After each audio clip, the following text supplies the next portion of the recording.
It's time for Screen Junkies Movie Fights. Today's episode is brought to you by Shadow of the Tomb Raider, available September 14th. Pre-order now for 2-day early access. Ooh, where my owls at? Hashtag Owl Nation. Movie fights in full effect, and this is a momentous day. The belt is on the line. Let's not jibber jabber anymore. Let's meet the competitors. First off, he is the reigning movie fights champion. He won it during our special Women in Film event. This is his first title defense. Please welcome to the table our felted friend, Cucumber. Hi, everybody. Glad to be here. Happy to fight these fellas. I'm looking forward to it. Hell yeah, everyone is waiting for your first title defense with bated breath. Cucumber, go ahead and plug, where can you be seen regularly? Perception Studio, which is twitch.tv/Perception Studio, or you can just follow me at Cucumber Lives, and I'll link you wherever you like. Great. All right, well, Cucumber, best of luck today. This gentleman has stormed into movie fights lately. He's put up an impressive record and just really shown himself as a top contender. He's one of the hosts of the Nerd Goat podcast. It's Ed Greer. Hey guys, it's really great to be here, Hal. Heck yeah, Ed, good to have you back. What's going on? You want to plug something, or just tell us how you prepared for this, or anything at all? Well, if you put a note card on your steering wheel, it's a pretty cool table. So I did that on the way here. I got a couple scribbles down. No, but I would not disrespect these guys by not preparing. Right on. This is a great bout, and let's get it on. Yes. Also, be careful of Ed. He sounds like a danger on the road. You know this guy, he's a legend when it comes to movie-related games and competitions. He's held all the belts, the longest reigning movie fights champion in history, Dan Merle. Dan, what's up, brother? I'm so excited. I've been waiting for this moment since Spencer Gilbert swooped in and stole that belt off my shoulder. It's been a long road. This will be my first time fighting Cucumber. I look forward to that. Ed, I had to fight and claw past to get to this seat to begin with, so I know how hard it's going to be to fight Ed. Mm-hmm. I can't wait. I wore my Jaws shirt just for you, Cucumber. You seemed very enamored with it. With your trash talk. Great shirt. Yeah, it's great shirt. It has more show experience than you do, so we're gonna have a good time. Wow. There's a lot of bad blood at this table. Or whatever flows through a felted friend's veins. Dan, real quick, before we move on, I wanted to get just your quick hot take. Yes. So they pulled the most popular category from the Oscars. They did. What'd you think about that? I thought that they needed to do that because other than naming it the most popular Oscar, they had no idea what it was. Yeah. They weren't shows in 4 months, 6 right? months, something like that. So yeah, good call. Yeah, let's beta test and workshop it a little bit. They needed to really it workshop that thing. That wasn't even beta tested. It's like they came up with that idea 5 minutes before the press conference. So totally. Good call, Academy. And my personal opinion is, unless they really retool it, I hope it goes away forever. Right on. Dan, thank you. Now, deciding the match will be myself, and we have the Dan cam, except instead of Dan today, we've got a Lon on the fact-checking. Hoot hoot, what up, Lon? Lon Harris. It's a Lon Dan cam this week. Please, and just for our audience, in case you did get the message, don't note take and drive. It's almost as bad as texting and driving. You will get super arrested. That's really against the law. Yeah, for sure. Thank you for that public service It's a announcement. fact. That's what I'm here for. It's a Yes. fact. So during the 3 regular rounds, Lon and I will be weighing in with our opinions, and sure, why not? And then the voice of the people, the conduit of the internet's decisions, Danielle Radford, an angel among us. Danielle sent from heaven above to be a conduit of the people. Oh, hello. I was actually looking at things and forgot that I would be on camera soon. Hi. So the way that this works is that, yes, I am you. I am your voice. We will be having a poll on YouTube. There are very fun polls that you can do on our hashtag Movie Fights Live, but the only poll that counts for this is the YouTube poll. We will be checking in with those every round. However, the only time that matters is in the event of a tie. Then that poll actually becomes a tied vote. If you're not sure how to vote, click down in the description. description. We've got all the instructions there. You can check inside the chat. People will be copy pasting stuff to let you know how that works. And then in the speed round, no more polls because I have to vote for myself and have my own opinions, which sucks. That's opinions. Opinions. Yeah, Can I have opinions instead of opinions? I mean, whatever. As long as you make a decision on who you thought won the question. Because I know why you don't. You always have like good takes, but you always hate breaking people's hearts. I don't like it. Yeah. But It's not my favorite. hearts are going to get broken today because it's a fight. It's a movie fight. And again, how it works, we have 3 regular round questions, and then we go to the speed round. So it can be down 3-zip going into the speed round when our 2 players go in, but the player who's down can come all the way back. So, yeah. Are y'all ready? Ready. Do it. All right. JTE, drop the package. Prepare to die. Ladies and gentlemen, It's main event time.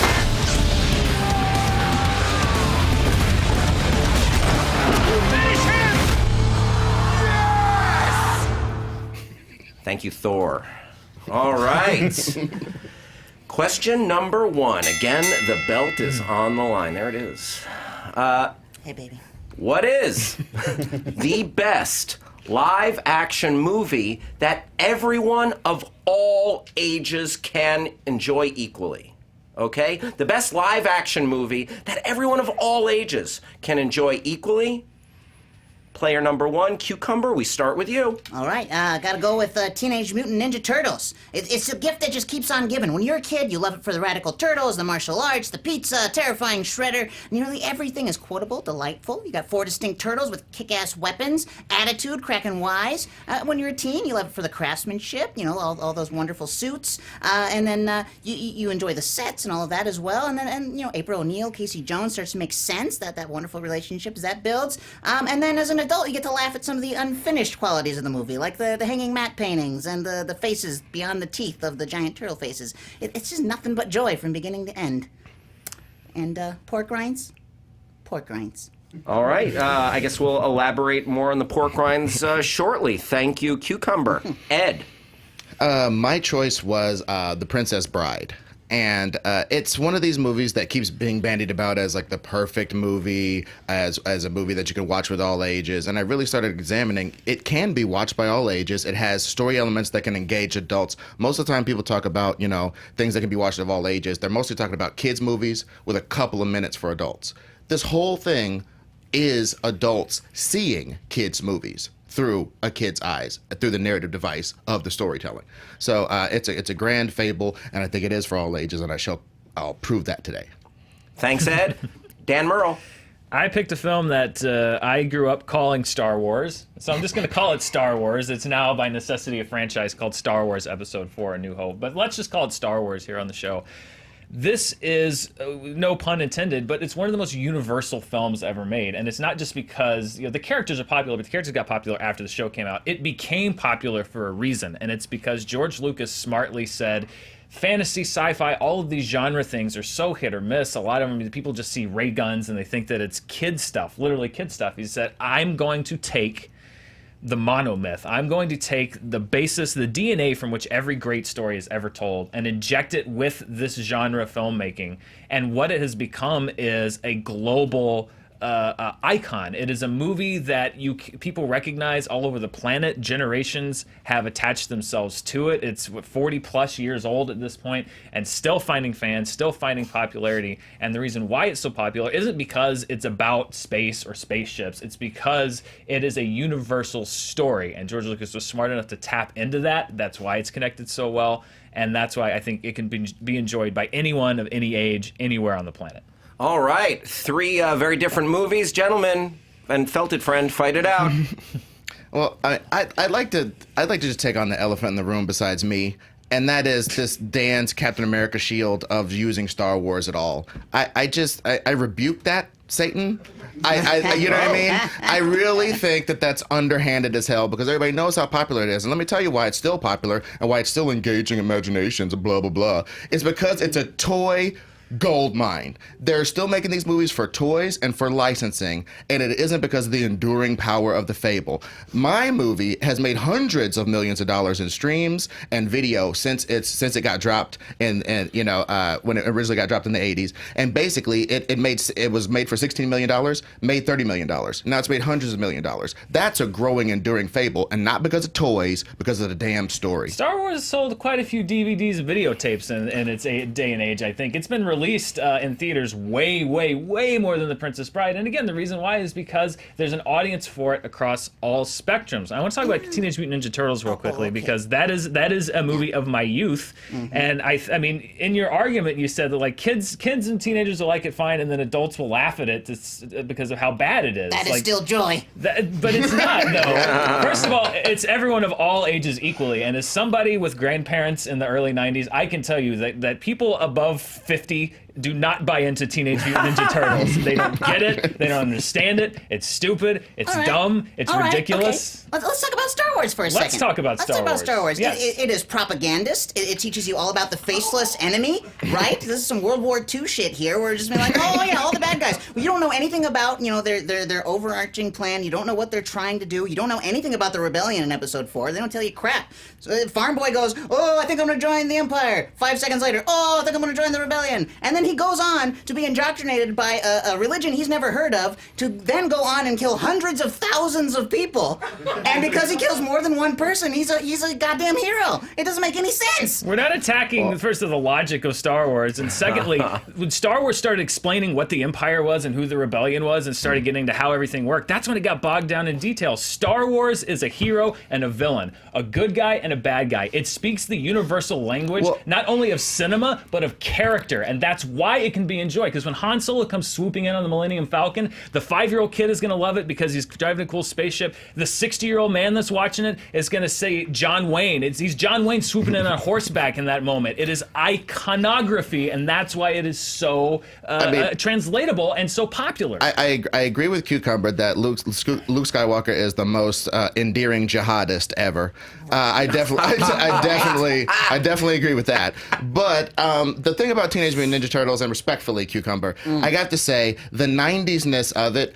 People might want to bring up the 80s-ness of My Princess Bride, but I got to say it's any anachronism or any sort of any problem with the time is absolved by the fact that it's a timeless fable. Whereas your movie is so distinctly 90s. I mean, it's got moonlighting. It's got references to the show Moonlighting.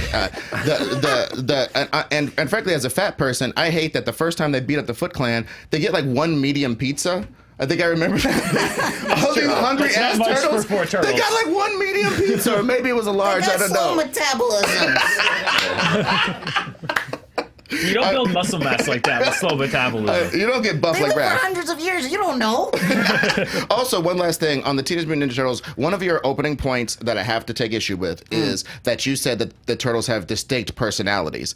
I don't even know if Donatello really does machines in the damn thing. You know what I mean? I think it's just Raphael and a trench coat, and that's the character development. I think they decided there's a turtle and 3 other dudes that are his brothers. That's kind of what the movie represents to me, and that to me isn't distinct character development. I want to talk about The Princess Bride, because nobody's really talked about The Princess Bride so far. Because it's so dope, I know. In your argument, Ed, you kind of boiled down my counter-argument to it, which you said that The Princess Bride is adults seeing kids' fables through adult eyes. I think, if you're talking, it's not about if the movie's good, it's not about the philosophy of the movie. We're just talking about a great movie for anyone of any age to watch. I think that The Princess Bride is actually way more enjoyable if you're an adult than if you're a kid. I remember when I saw Princess Bride when I was, 5, 6, 7 years old, I kind of checked out of it. I was kind of bored by it because so much of it is wordplay and verbal and, turns on phrase and Wallace Shawn making references and stuff that I sort of checked out. Plus the movie itself, again, I've always thought is way more clever in the first 45 minutes than it is in the last 45 minutes. Okay, and so I think The Princess rebut, Bride is way more accessible to adults and a little inaccessible to kids. Okay, if I may rebut though, I've tried to watch Star Wars, the 1976 Marvel or whatever, with a 7-year-old today. And that kid, boy, you talk about check out. This kid's a library because nothing happens for 40 minutes, then an innocent person gets their hand chopped off. That's Star Wars in a nutshell. Nothing happens. The crawl happens. We see a dark dude in the cape walk down a hallway. You see a huge space battle. Then a bunch of stormtroopers bust through a door. That is not a huge space battle for a 7-year-old kid raised right now with today's standards. That is not a huge space battle. That's a light bright drop down the stairs. Well, I'm sorry that your 7-year-old friend has such impossible to meet standards of what they are entertained by, but it's called 40 years, and the fact that they're not enamored with the toys. So you're telling and there's me no nostalgia that the same That's what those 7-year-old things kid are. will sit and watch Mandy Patinkin talk to Wallace Shawn on a boat for 10 minutes and not at some point be just like, what's going on here? I don't understand what any of this means. And then he'll watch a dude have a ninja fight 2 seconds later. That takes like 10 minutes. There are no ninja fights in The Princess Bride. Well, there's ninja fights in Ninja Turtles. You're welcome. That was like an alley-oop. But that's a beautiful thing about Princess Bride is Wesley. You know what Princess Bride boils down to? It's a fable with Batman in it. He went off on a long quest. He learned a bunch of arcane skills. He came back with that to save his true love rather than his city. That's the only difference between the Dread Pirate Roberts in this movie and Batman. And I really think that's an action archetype that's even better than your farm boy or a bunch of turtles from the 90s that kids can't relate to. Not to mention, kids get creeped out by Peter Falk's eye. It's real distracting. I love Columbo, so I'm not going to address the. Well, the Peter kids Falk always have one more question. Yeah, that's first of all, Wesley and Batman. Wesley is like the most boring version of Batman in the world. He's very soft-spoken. Oh yes, if you wish, I'm giving. I don't know what version of Batman you've been saying, but Why do you should talk like this? I'm in a fable. But again, this is about all ages, and it's been proven. This is the proven thing with Star Wars is it's the reason that it has endured for so long is that it's not aiming for kids like Ninja Turtles is. It's not aiming to look at a fairy tale like Princess Bride is. Princess Bride is a riff on the fairy tale genre. Star Wars is a very straightforward story of good and evil, good guys and bad guys. And if you're older and you're a big sci-fi nerd, then it's got all the space stuff in it. If you're younger and you really are literally at this point just registering he's bad and he's good, you have people that you can automatically root for, people that you can automatically sympathize with. They use the dynamics of the hero's journey. In the Dan, sense, go ahead and roll this into your final thoughts. The fact that Lucas smartly said, it's not just about the accoutrement. It's not just about the things in the movie. You have to tell a great story. He gets hit a lot for cribbing from Joseph Campbell, but there's a reason that he did that. It's because he knew that the structure and the archetypes in that movie are enduring parts of a well-told story, stories that connect to generations, stories that from mythology on to now. I think that movies are, in a lot of ways, modern mythology. And I think that what he did with Star Wars was find a way to tell a great genre tale, but construct characters and construct dynamics between them so that if you are 5 years old in that theater, you know what's going on, you understand, and you connect to it. But if you're 70 years old, you still find that hero to attach to. It's not exclusive. It's not a bunch of turtles dancing around and fighting around, which you're going to buy into and you're not. And it's not kind of a hip twist on the fairy tale genre, which again, if you're into that and you want to see that's fine. It's very inclusive. It's very accepting, and it's very simple but also complex story that people can connect to across every spectrum. And I think that's why it's the movie that it is, and that's connected to so many people and has been released so many times. Thank you, Dan. Back around to Cucumber. Cucumber, give us your final thoughts on TMNT. Well, I still stand by the fact that you can connect to all the turtles. They're wonderful people, and yes, maybe they didn't show off all the tech for Donnie or Leo or whatever's. But here's the thing: the great thing about the turtles is that they teach you humility. It's all about doing the right thing, especially when no one can see you, right? And that's something that they push really hard, but they just bury it, in the cheese jokes and Splinter saying weird stuff. And let's talk about the rescue, right? They're rescuing their mentor. It's very engaging. They have an awesome, cool smoke talk with them. It's a good time. It's a good time for everybody. And then pork rinds, you guys. Pork rinds. All right, chicharrones. Ed. Well, the thing that I think is neglected about Princess Bride is we're talking about a movie of all ages. And it's literally the framing device of the movie is a grandpa with his grandson. It's the definition of an all ages story. That was the question. And that is the question I am answering. What is a movie that you can pop in for all ages, whether they've seen a bunch of toys and cartoons for 40 years, have been indoctrinated into this weird space jihadist thing that Star Wars is, or whether they've been indoctrinated by a bunch of toys or the 15 reboots of this movie. No, independent of any sort of marketing, independent of any sort of influence for culturally or otherwise, there's this movie that exists and is discovered over and over, generation after generation, by children and parents, that they can actually put in and watch and enjoy for 2 hours. And that movie is The Princess Bride, and influenced by nothing else other than a story told from a grandparent to a grandson. A real all-ages story that continues to be discovered over and over again. That is The Princess Bride, and that answers this question. All right, and that is our round one. Wow, well fought, everybody. Lon, hit us with some facts. Two facts. One, we got correct in the round. Princess Bride, not a huge hit when it was first released. It earned about as much as Ernest Saves Christmas in theaters, around $30 million domestically. That was my second choice for this. The New Yorker has said it's a movie that won the internet. The internet really is behind a lot of the continued fandom behind Princess Bride. I do have one fact to correct. There are no ninja fights in Princess Bride. It's a pirate fight. It's a pirate versus a Spanish swordsman. No ninjas. Other than that, clean fight. Gotcha. Okay, so Cucumber, we're going to talk about your answer first. So that means you didn't win this point. I mean, it was an interesting choice, but I mean, right in your opening argument, when you said teens will love the craftsmanship of the sets or something like that, I'm like, okay. Teen Cucumber did. Yeah. When you were just a little cuke. I connect with the green people. Okay. I mean, I think it's a fun movie to watch. It's a great piece of nostalgia, as Ed said. It's got a moonlighting reference in it, but it didn't take it from me. Ed and Dan, you guys were just like trading blows. I mean, I was listening. It came down to like listening to your final arguments, and like Dan had a line like it's a genre film, and anyone from like 5 to 70, and then Ed hit the grandfather and the grandson. There is so much. I think the thing that just edged by a hair, Ed, when you said, I think you put a little too much cachet into the whole mythos of Star Wars and all the toys and everything, and that catching everyone. And it's like, I mean, Dan can't, what's he gonna do? Yeah, it's a toy, it is a giant toy commercial. It sells a lot of toys. I think we leaned into that a little too hard, and that didn't help your argument. So, but Dan stuck to his argument, and Lucas's story tropes and everything, and just recognizing the good and evil and knowing what you're seeing up there. So by the slimmest of margins, I gotta go Dan.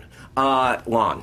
I gotta disagree with you a little bit. I do agree. As much as I celebrate the Turtles, I love the Turtles. I agree. This one came down to Ed versus Dan for me. It was very close. But I have to say, I really liked Ed's argument that kids today, because Star Wars is so much about the spectacle, so much about the action, that, that maybe isn't going to hold up as well for kids today as the comedy and the characters and the things that people sort of love about Princess Bride. So very close. I think you can make a very good case for either of these movies. But in the end, I give the slight edge to Ed. All right. Wow.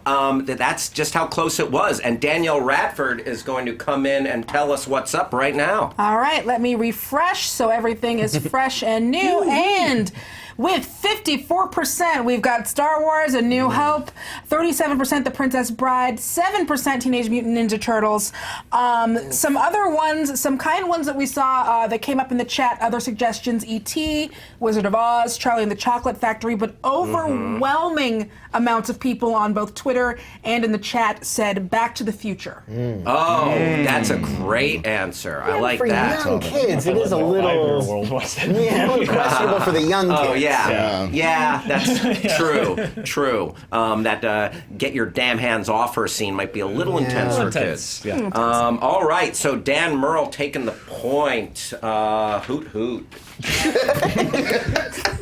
All right, question number 2. Okay, Jennifer Garner in Peppermint. It opens this weekend in theaters. What movie character would you most like to avenge your death? Okay?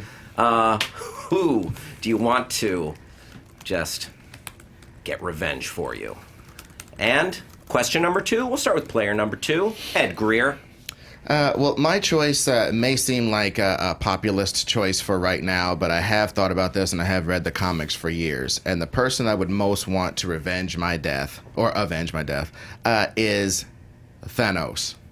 I think the Mad Titan, if he cared about my life enough to be sad that I was dead, nothing could stop him from killing, literally nothing. And we can get into the myriad ways how nothing could stop him from avenging me.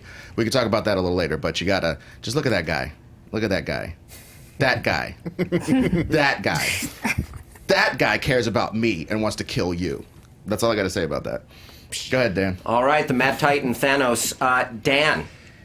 When I saw this question, I thought about it for a while. I jockeyed a few names around, and then it came to me like a lightning bolt, and I realized this is the only answer to this question that I could possibly fight. Okay. And that is John Wick. Who else would you want avenging anything but John Wick? Baba Yaga himself. If I want to entrust someone to carry on my legacy, I want him to avenge my death so hard that no one even looks at a member of my family, at anyone I ever met, at anybody I ever said hello to on the street. Avenging is about leaving a mark beyond the grave. And no one does that better than John Wick, because he's not going to just avenge my death. He is going to cut a path of destruction across everyone who caused it, everyone who had a hand of it. Did he open the door for the guy who caused it? I want that guy in charge of carrying on my name and my legacy, who's going to actually avenge and revenge me, and that's John Wick. All right, John Wick. Cucumber. I gotta go with Darth Vader. That fella's entire story is just dipped in revenge. He's the chosen one, he's powerful in the Force, he killed those and all those adjacent to those who killed his mother. He's a spirit of violence and vengeance, he's a force-wielding, throat-choking, lightsaber-swinging, murderous juggernaut, interrogator, war tactician, and ruthless foe. He can stop projectile weapons with his palm, and he can force throw just about anything. No one else stands a chance against this guy. He'll hack through. I mean, come on! Row one! Anyway, got excited. I remember that scene. Okay, fight it out, y'all. Here's what I think about Darth Vader. He is certainly a badass, but he can be manipulated very, very easily. I want to entrust this mission with someone who I know is going to carry it out. And if you just look at his history of just like, I'm a Jedi, I'm sworn to protect the galaxy, and then he like talks to a dude in an opera and he's like, I'm killing all the children, I'm killing all of them right now. And then he's a bad guy for 30 years, and then his son shows up and he's like, I don't know, I think you're a good guy. And Darth Vader's like, you're right, I'm a good guy, and now I'm killing the Emperor. Well, I want somebody that's actually going to stick to his guns. As was proven in the previous round, the Skywalker clan is easily swayed. You can talk them into something. They'd be Mormons if they lived in if they lived in Utah. So I don't know, man. Cucumber. I think overall. Okay. Go. I'm gonna say let's talk cinematic Thanos then, because he is not particularly vengeful. You know, he didn't even want, I mean, he killed the one thing he loved, but he didn't want to do it. And everyone that he did kill, he did it for the betterment of all life in the universe. Mm-hmm. He was doing all these things for the right reasons. He just happened to be a monster, but he does not strike me as vengeful. We talk about comics, but we're talking about movie characters. Well, to that point, that's what he does when he's just being altruistic. Imagine what he'd do if he was actually out for revenge. That would be my counterpoint. But Thanos, his life's mission is to achieve what he finally achieved in Infinity War. I don't think you're going to find anyone who's ever more motivated to do anything than what he did in this film. That was like his life's goal. And even then, just judging by his history in the Marvel Cinematic Universe, if I want him to avenge my death, here's what he's going to do. He's going to say he's going to do it. He's going to sit in a chair and think about it for a while. He's going to send someone else to do it. They're going to fail. Then he's going to say he's going to do it again. Then he's going to send some more people to do it for him. And then they're going to fail. And then he's going to like maybe do it, but by the skin of his teeth. I don't want that. I don't want a wishy-washy Avenger. I want someone who's going to come at you, just with all just like bullets and teeth and nails and blood, and that is John Wick. If his mission is to avenge me, he's going to do it yesterday, and he's not going to stop until the mission is done. It doesn't matter if he has to go through 5 guys or 50 guys, he's going to get it done. I definitely understand, but 50 guys is nothing to Thanos or any of his emissaries. But he's only going to kill half of them because it's all about balance. I'm talking about the practicality of a guy with so much gun tinnitus that he continuously gets hit by cars. Baba Yaga gets hit by more cars than a dog. And keeps going. Does not stop. But if a car hit Thanos, going. he wouldn't even register it, bro. That's what I'm saying. I'm just looking at this Vader would just practical. roll the car at somebody. Yeah, I just think overall it really comes down to Darth Vader and Thanos, because look, either one of them would break John Wick off. A rapper almost beat John Wick. We're not talking about we're not talking about them fighting each other unless John Wick has to go through Darth Vader or Thanos, in which case he will do so easily because he cannot be stopped by conventional methods or unconventional ones. Thanos is not scared by Western European fables.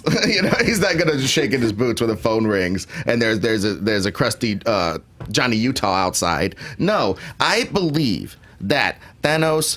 Look, as I stated earlier, that was him being nice. For real. This whole period is him being nice. Not want to do too much collateral damage. Not want to, he wanted to let the Jachari conquer our world, basically. It wasn't a big deal. Only one of the stones, I don't even think one of the stones was here yet. One of the stones was here at that time, but the other one wasn't. So it wasn't a big deal to him until now. And now that it became a big deal to him, now that he came to do it himself, which I believe that's how he would take my revenge. He would avenge me because the whole point of him avenging one person when he wants to kill half of life means he cares about that person, means he would take that personally. So no, I don't buy the argument that he would send proxies to avenge me. He already did it.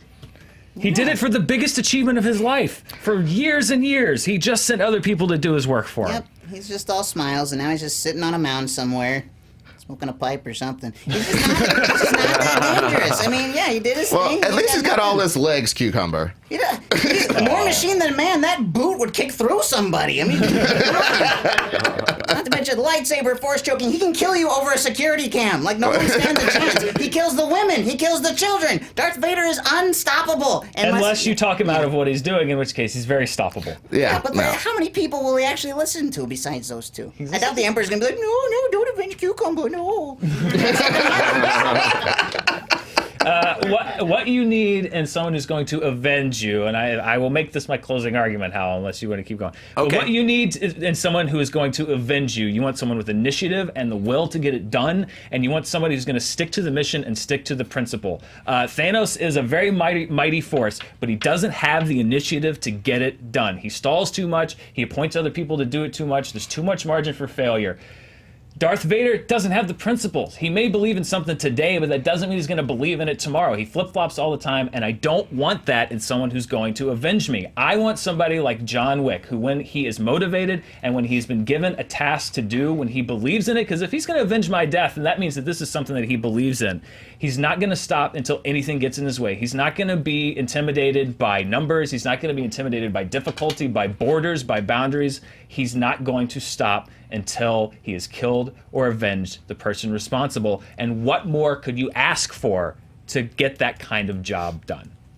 Thanks, Dan. Back around to Cucumber. What more could you ask for? A light show of blood. I want that lightsaber just cutting through people like butter. And I think, yeah, you know what? He kills people while he mulls things over. He'll still get it done before he makes up his mind. Killing him is so easy. It's like breathing. Darth Vader would take care of it before he even realized he did, because he'd be through like half of a building, realizing, oh yeah, probably that guy back there. Like he's fine. He's got it. And he's so angry. Like, if anyone even questioned him, he'd probably just kill somebody for questioning him. You try to convince him otherwise, he'll just choke you out. How many bosses of his did he kill? Ranking officers. He don't care. He'll take out everybody. Darth Vader. All right, Darth Vader don't care. Ed. Well, Darth Vader spent the first half of the first movie basically being talked down to by gray-suited Englishmen. Okay, so he puts up with a fair amount of crap, and as Dan alluded to, he gets talked out of stuff a lot. Thanos, look, I understand that for Marvel storytelling, he had to take a long time because they didn't know what they were going to do with him, blah, blah. I'm positing that this character comes to our world where I am eating cheeseburgers and I get killed. And this guy comes to the McDonald's where I have been killed, and he cares about me. And he goes, oh God, it was that guy in the Pinto. And he takes his giant mitt and he smashes the Pinto. And he rips the guy's head off. And then he reanimates him with some weird gem. And then he kills him again and kills him again and kills him again. That's what I'm positing. I understand your Baba Yaga is like, oh, he's relentless. But he gets hit by cars. He fights over dogs. He's not the dude the Mad Titan is. I'm talking about in this world. In this world, if he came to this world, Thanos could avenge me better than any of these characters. And that was the criteria I based it on. Time. All right. How about it? 3 powerful, strong, violent characters. Who shall take it? We shall see. Lon, why don't you go ahead and give us some facts and then give us your opinion on the battle? Got it. No incorrect facts that I could surmise from this fight. I do have some John Wick facts. He kills 77 people in his first movie. He's shocking 128 people in his second movie. His shooting accuracy is estimated at just above 80% between the two films. That is impressive if you're John Wick. And so building off of that, I thought Thanos was a good choice, but I felt like a lot of the other arguments kind of took the wind out of some of the sails of Thanos. I especially thought the argument that he takes too long, he's too methodical and gradual. You want your revenge done tomorrow. I thought that was pretty convincing. So for me, it came down to Vader versus John Wick. I think common sense dictates that if those two guys were in a room, Vader could just pull his hand up and sort of choke John Wick out. But I have to say, based on the arguments, I thought Dan did a really good job of describing how relentless John Wick would be, whereas Vader is somebody that, he's a puppet in a lot of ways. He's sort of manipulated and controlled by other people. He's a puppet, not a felted friend, is what I have. And so, to me, I sort of felt like Dan overall was more convincing. I'm going to go with John Wick. All right, that's one for John Wick. You know, my thoughts fall in line similarly to Lon's. I think you guys, Ed and Cucumber, both posited answers who are powerful, kick-ass characters who could destroy anybody. You're like, here's my shit list. They will take care of it for you. But just as far as, like, I think Dan really got into the psychology of why this man is on this mission and the relentlessness. I mean, and Ed, man, you made me want to learn that much more about the history of your character, and you brought up the comics, but since it is movie fights, going by all that we know about Thanos, these guys could obviously wreck shop, but that's the guy to exact vengeance. So Dan gets the point. It's John Wick. Danielle, what's the internet say about it? The internet agrees with 75% for John Wick, 13% for Darth Vader, 10% for Thanos. A lot of people saying Deadpool. I want to say this Twitter comment made me laugh so much. At Gunner921 said, Carl from Up. He is motivated, surprisingly athletic, a killer bird, and a pack of incredibly violent and intelligent dogs. Yeah. All right. Yeah. I like that Deadpool answer. Also, we have a dank meme alert. Oh, no. Hey. I'm going to have to spell this out. POIHPIO on Twitter has imagined us as Legends of the Screen Junkies, the Owls of Fandom. If you so please go give them some love for this MS Paint. It's amazing. Oh hell yeah! I cannot wait to see that. It's very well done. Clearly took a long time to put together. I'm giving that an RT right after the show. All right, Dan Merle charges out to a 2-0 lead. 2 for Dan, Ed, and Cucumber yet to get on the board. All right. This is question number 3. Oh my God! Hold on to your hats! It's a blind fight! I'll just hold on to my wig. It's fine. He's about to run out of here. Right. Why would I pick a wig? Man, it's about to get crazy up in here. So, I'm going to have each of you pick a movie out of this hat. Oh, boy. Oh, cucumber. Yeah. These are kind of sticky, so you can just put your hand in and see if one sticks. Oh, that's not demeaning at all. Guess not. Here, just put it into my palm. All right. I have no idea what's on any of these. Here you go. There's one for you. Thank you. All right, Ed Greer, please go ahead and pick one. Oh, wow. So nervous. This one's. Oh, is you this got one? 9 of them. Okay. There we go. Dan? Let's see. Is that one? Is this one? Yes, it is. Okay. Okay, great. I'm going to read the question, and then we'll start with Dan. We'll go around and just hear your answer, and then we'll get into the fighting, okay?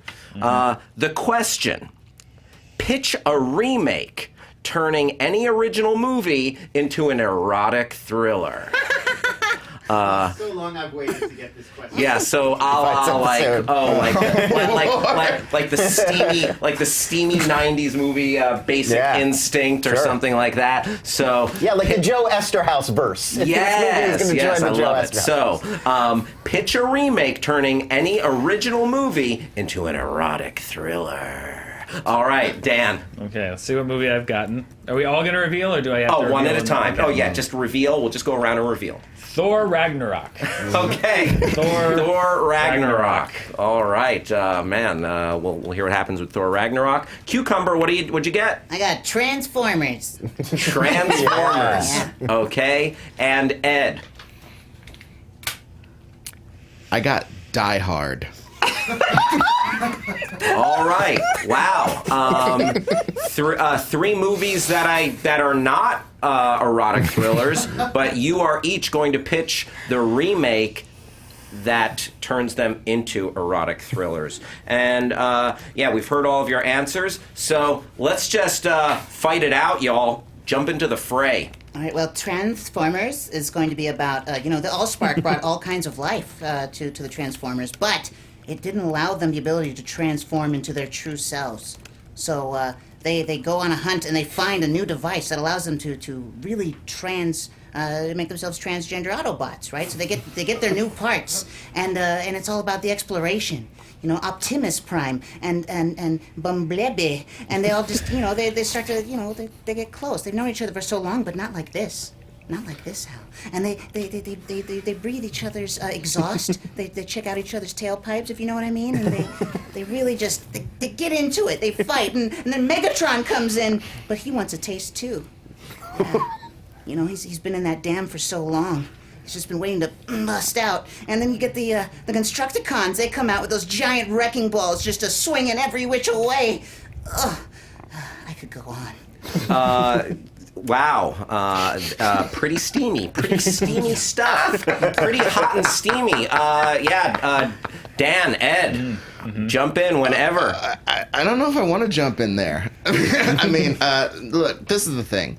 Die Hard is not some tawdry Cinemax flick like what Cucumber was pitching. This is real deal Joe Esterhaus-esque erotica, like Basic Instinct or Jade or something. And so basically, John McClane comes to L.A. and several of his girlfriends work in the Nakatomi Towers. Ooh.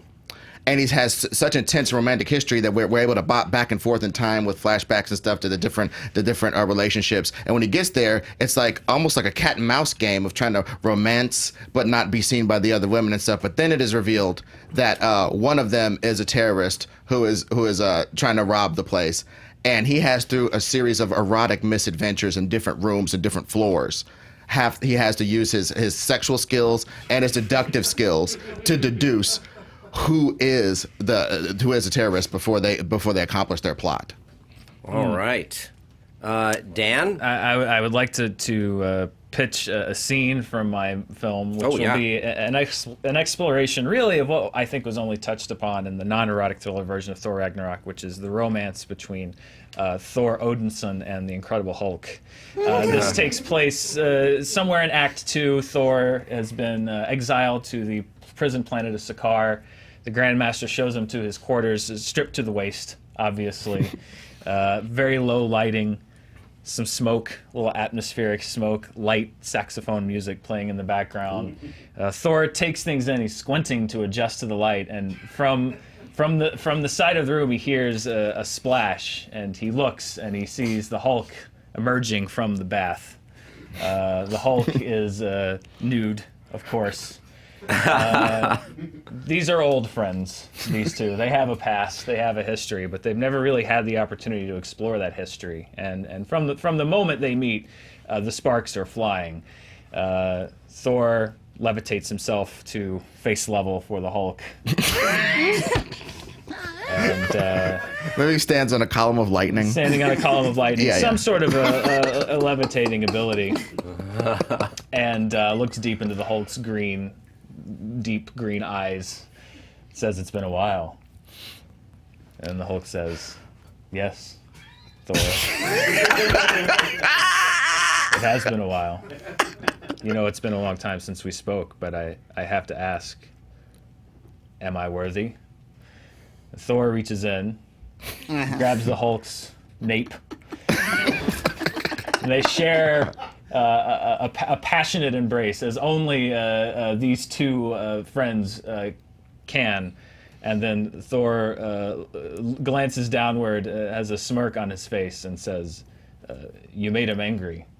And then but we're not getting to the good stuff till Act 3, so then we have a very tasteful pan away. It's kind of like through misted shower glass, you see the goings-on, and then we really explore as the film draws to its conclusion, the finale. Wow, Dan Murrell, the master of the erotic tease. You are gonna get your Ragnaroks off to this movie. And really, I think that the erotic tension has been there between these two characters from the beginning, and I really want to see that explored. And it's a real change in direction for the franchise, which I think is what they were looking for to begin with. And it's a risk, but I think this is going to be something that people enjoy. I'd also like to note, on a side note, that my mom flew into town today, so I know she's watching right now. So I hope you're enjoying it. Hold on. I think I'm the only person who took this seriously, because I've set up a mechanism whereby romantic events can actually happen and progress. I've set up an actual plot that has eroticism as well as detective work intertwined as a process to get to the end of the movie. I've done those two things. This is one scene and this is some cute stuff, but I've actually made a movie. And I just imagine the scene where he's having sex with a lady, and then he leaves his gun, and then she starts speaking in her natural German accent. That scene, but erotic. The scene with the watch. The scene with the watch, and the watch in this movie is like a symbol for well, I guess you weren't the right one. Consider that a divorce type line. It takes the watch off and drops her out the window. You know what I mean? There's all of the scenes. The I don't know what the gun taped to the back could be. So. Ed and Cucumber, I would love, if possible, to hear a clever catchphrase like Dan had. You're going to get your Ragnaroks off. If you have anything like that, just for my personal amusement, I really enjoy puns. Well, I just think he'll be having sex with a lady inside of a air duct and said, "Hey, come out to the coast, have a few laughs." That's in the trailer. That's definitely in the trailer. Okay, all right. A classic line from Die Hard. Cucumber. I don't want to make a pun about dying hard. I don't want to do that. I don't want to do that. I don't want to do that. I don't want to do that. I respect you resisting the low-hanging fruit. Low-hanging fruit, I grab it right away. And let the juices cascade down your chin. Yes. Yeah, I got Cucumber. While Megatron is pounding Optimus Prime in the climax of this film and the climax of Optimus Prime, he will scream out, "I will make you star scream!" Oh, that's great. Because in my movie, it's the old voice, not the new. Good. Let's go around for some final thoughts on this. Dan, we'll start with you again. I would like to point out that we were asked to pitch an erotic thriller, yes. And I feel like Ed and Cucumber have just pitched just flat out pornography.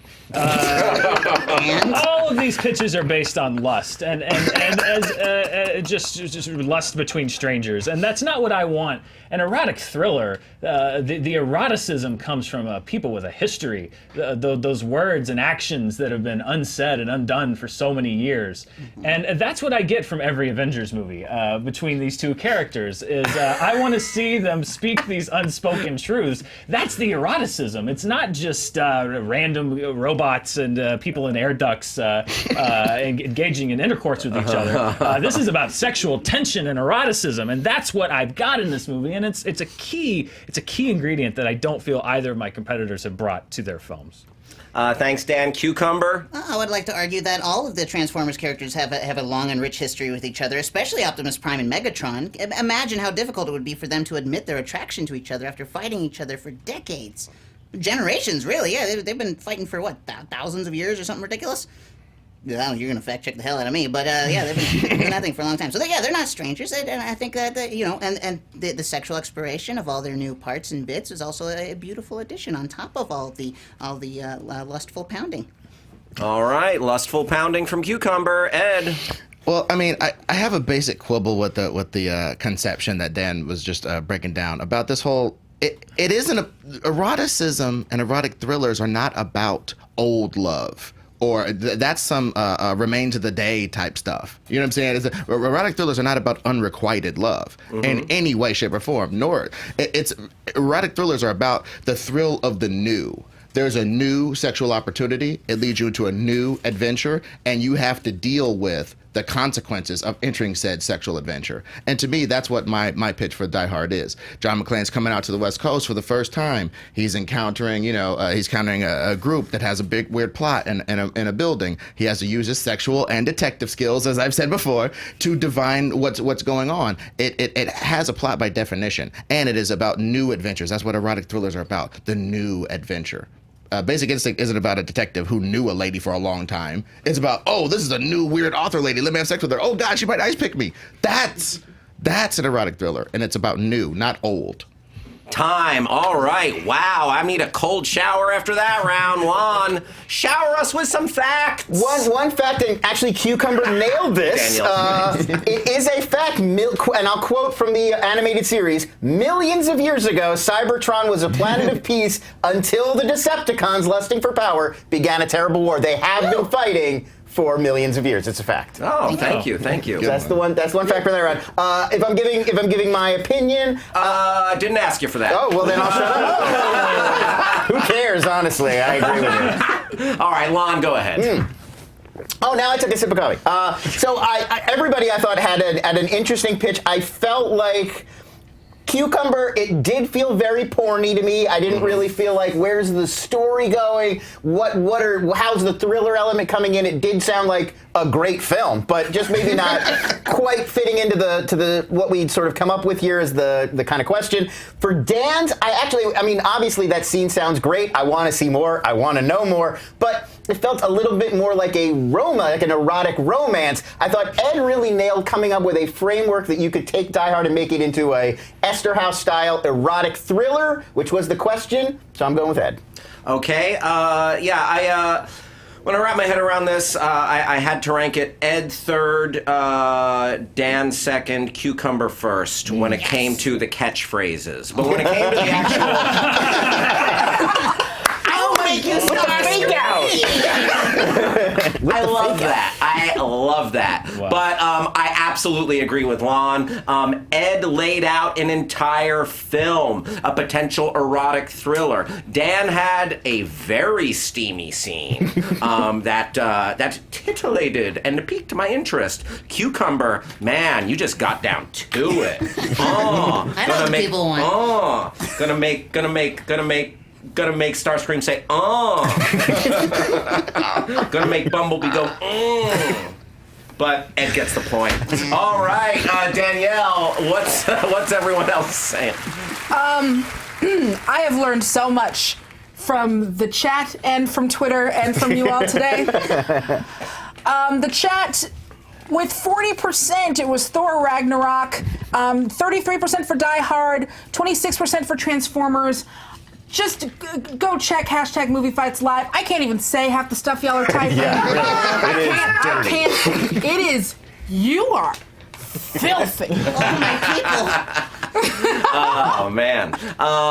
Some of the other choices we had in the hat, we had a bunch of fun ones. Oh, boy. What would the erotic thriller of Rocky look like? JTE. Yeah, just for JT, we put that one in. The Matrix. You've Got Mail. Yeah. The erotic rom-com. Got a lot of Jaws. Dan, if you got that one, it would have been a slam dunk Like, it's already halfway there. I was thinking Hooper and Quint are probably the most likely couple, but Quint's in the shot, man. Hooper and Brody, all right. Yeah. Hooper and Brody all the way. Solo, A Star Wars Story, Men in Black in the hat. Two others there were Demolition Man. Again, already halfway there. Yeah. And Lord of the Rings, Return of the King. I got 90% of the way there. Yes. Oh, yeah. Sam and Frodo. Cucumber, I want to thank you, but your title reign ends today. It's been a beautiful journey. It is, yes, Cucumber. Thank you for your short yet eventful reign. And it's been a pleasure. You are, man, you've really advanced my opinion of felted friends. Oh, appreciate that. Yes, and I notice I haven't called you a puppet all day. Yeah, no. Okay. Ed Greer, Dan Merle, headed to the speed round. Dan is up 2-1. The first player to get 4 points on the board walks out of here doing the opinion poll. I mean, the poll will be up, but Danielle's opinion now will factor in as one of the votes, okay? Lon, Danielle, and myself. And again, I will ask the question in the speed round. First person to answer will go ahead and elaborate on their answer first, and everyone gets 20 seconds, and then 10-second rebuttal, 10-second rebuttal. And again, it's 2-1 Dan, 4 points wins it. Fellas, y'all ready? Let's do this. Let's do this. Question number 1 of the speed round. Ah, man, this is late-breaking news. R.I.P. Burt Reynolds. And in honor of the late Burt Reynolds, what's the best Burt Reynolds movie? Boogie Nights.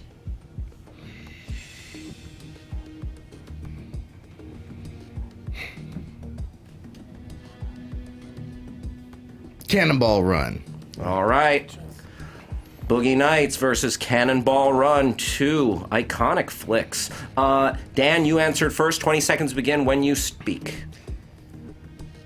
Boogie Nights was the film that I think defined the late era of Burt Reynolds' career, and the one that sort of allowed him to break out of being Burt Reynolds, the icon which he was to so many people. Not only is it a great performance from him, it is a great movie from Paul Thomas Anderson, showed the promise that he would have. It's a great character study. It's a great period piece. It's great on so many different levels. But again, a career redefining performance from Burt. But see, that's the thing. Burt Reynolds, as a movie star, has a distinct high point, and it is around Cannonball Run time.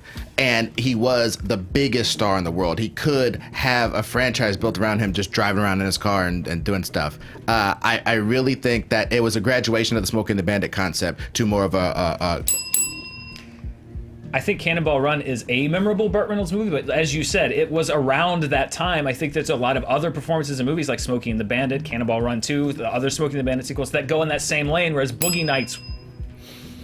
Boogie Nights is a nice trick, Dan, and you're good at the tricks. It is a good movie with Burt Reynolds in it, but he does not star in that movie. He is a co-star. Mark Wahlberg's Johnson is a better star in the movie. All right. Woo, 2 very different films from Burt Reynolds. But is it a Burt Reynolds movie? All right. Danielle.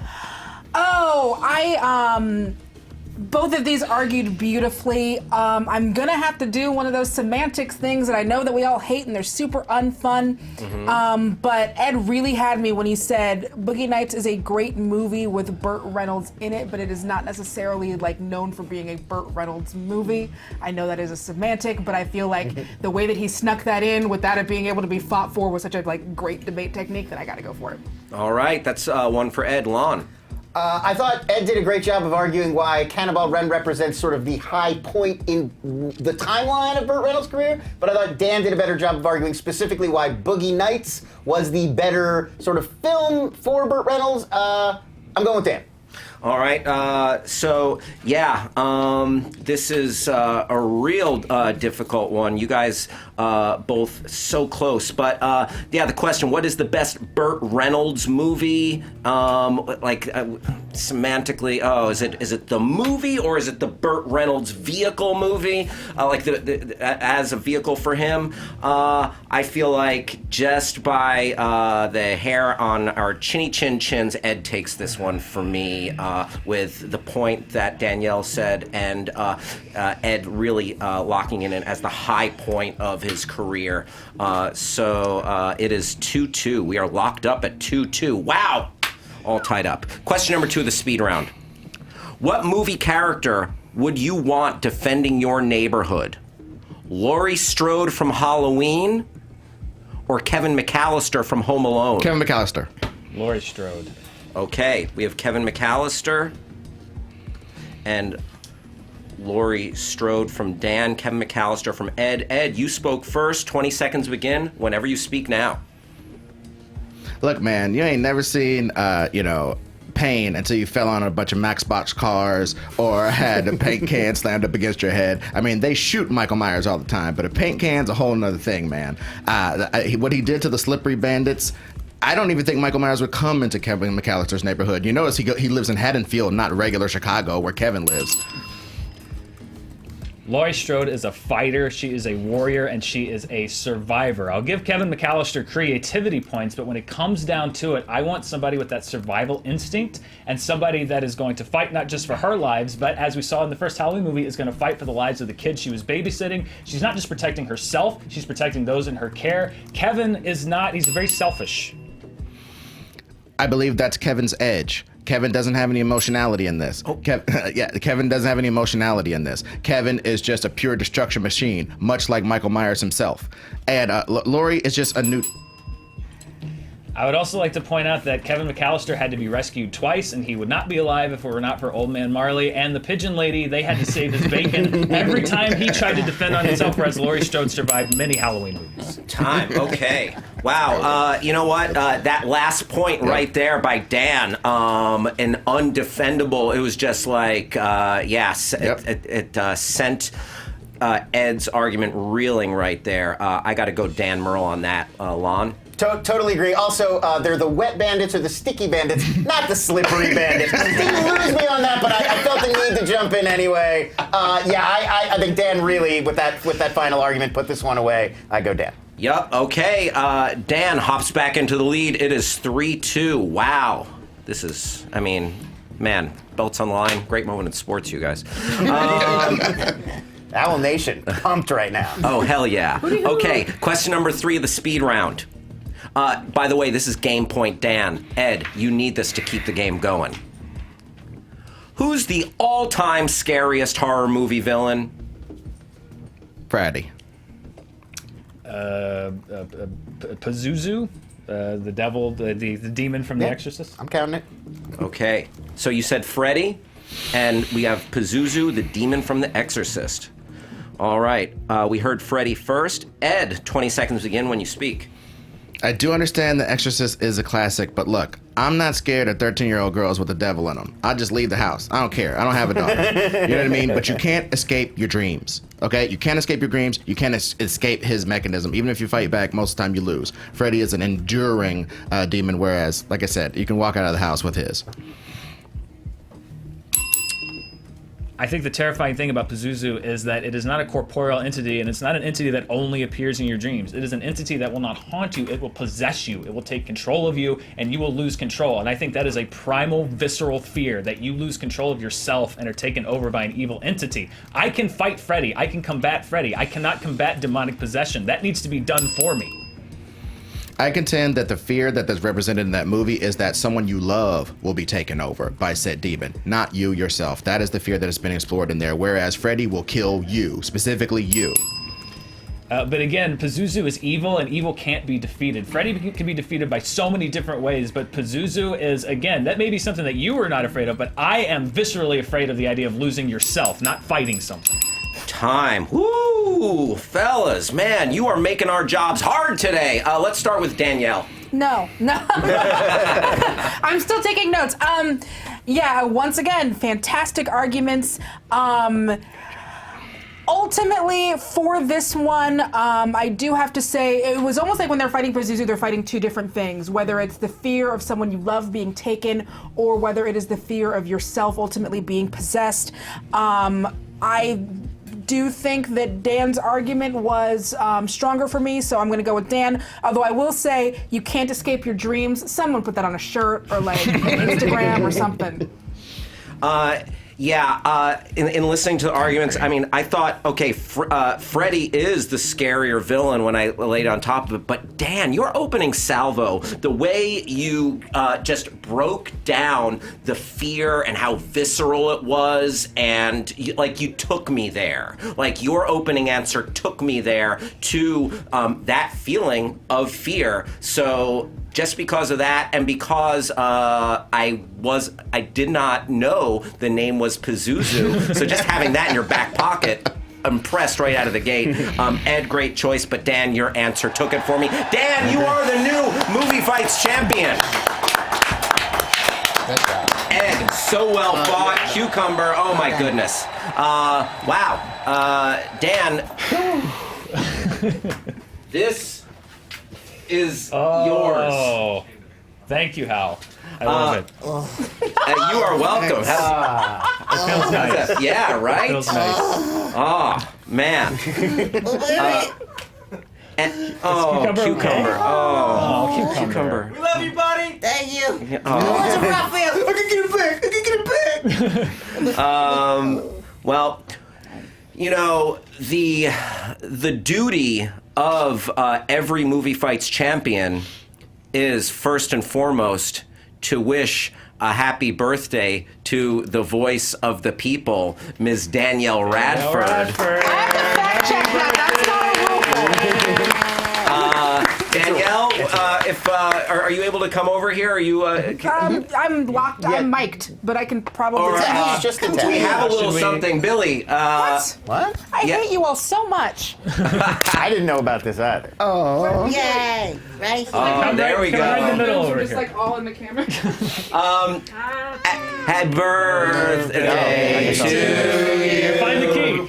Happy birthday to you. Happy birthday, dear Danielle. Happy birthday to you.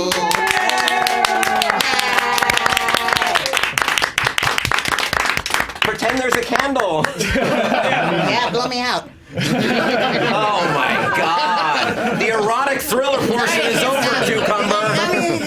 Oh my goodness. Danielle, what's your birthday wish? No, you can't tell us that. Happy birthday, Danielle.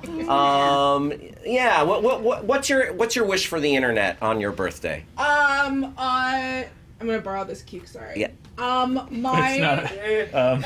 You might want to borrow Ed's instead. Yeah. Oh yeah. No reason. My wish for the internet is like more kindness and hire me to do more jobs.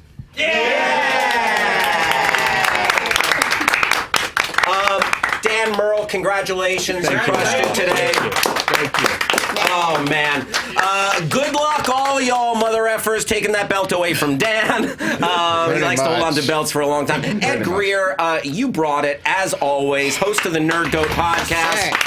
Do you have any shouts or anything? I just gotta say, for all those out there that thought this was a foregone conclusion, I think me and Cukes showed that it was not. Dan is an actual champion. This isn't destiny. This is skill.